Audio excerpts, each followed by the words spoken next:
Gagala na naman kami. At ayan nga, nadapa pa dyan si Clea.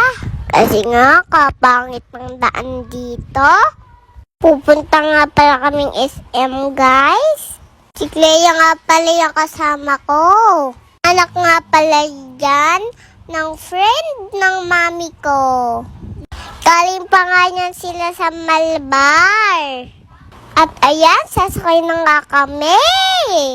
Igagala lang namin sila. Para sulit lang naman yung punta nila dito. At tagal na nga yung plano. Pupunta sila dito. Kasi nga, miss na daw nila yung isa-isa. Sana all miss. At ayan, papasok na nga kami. Excited na nga kaming maglaro. At syempre, ito, yung hindi mawawala. Yung magpa-picture sa mascot. At nagpapapalit na nga dito ng token yung mami ko. Lahat nga ay sasakyan namin dito. Para naman, ma-enjoy namin yung araw na ito.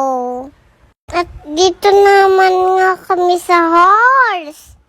Tingnan nyo, ang ganda nga ng ngiti ko. At dito naman kami sa paikot-ikot na to.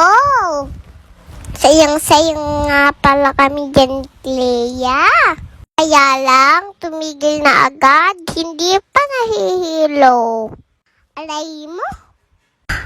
At nakita ko nga itong bagnong. Sabi ko nga sa mami ko, manunungkit muna ako. Kaya lang, hindi ako swerte dyan. Tingnan nyo nga yung mukha ko, naiinis ako. Kasi naman, gusto kong ice cream. At ito nga yung dalawa. Hindi nga, di nakakuha.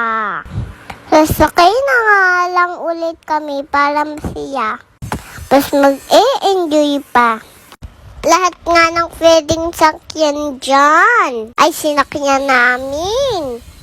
Tingnan nyo nga at may pakaway-kaway pa. Dito nga ako mas nag-enjoy. Ang sarap nga sumakay dito. Sana pagyaman ko, totoong sasakyan na yung sasakyan ko. Hindi naman masamang mangarap. Di ba? At tapos na kami dyang maglaro. Kasi pupunta na kami sa favorite prize ko. Potato corner, baka naman. Lagi kang kasama sa vlog ko, ha. At naluto na nga yung order ko. Tara, at kumain muna tayo. Ayaw nga pala ni Clea ng prize. Ang laki pa naman ang in-order ko. Alay mo? Ayan, at inantay na nga lang nila ako. Ayan na, hyper na naman nga yung baby nyo. Nag-opalay pa nga kami ng mascot. At paalis na nga kami, guys. Hindi na nga kami kumain ng kanin. Kasi nga, pupunta kami dyan sa piyestahan. Sakto nga kasi na piyesta. Sa tito ng friend ni mami. At tingnan nyo, bagsak nga pala kami dyan ni Clea. Napagod nga kami maglaro. Ang tagal nga ng tulog dyan, guys. Tapos na kumain ang mami ko. Tulog pa din ako. At inantay nga lang nila ako magising. Umuwi na din kami. Nagpalit lang kami ng damit sa bahay. Sa church naman kami pupunta. O, diba? Ang daming ganap, no? Kasi nga, matagal na ulit sila bumabalik dito. Kaya talagang sinulit na namin. Lakad nga lang ulit kami pakanto. Fast forward na nga tayo. At ayan, nagsising na nga kami. Bumaba nga agad si Clea kasi takot siya.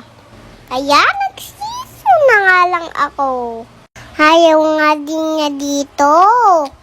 Kaya si Mami na lang yung kapartner ko. At umakyat na nga kami para mag-pray. Kaya nga lang, sarado yung church dito. Kaya dito na lang kami sa may labas. O siya, hanggang dito na lang at lobat yung mami ko. Bye!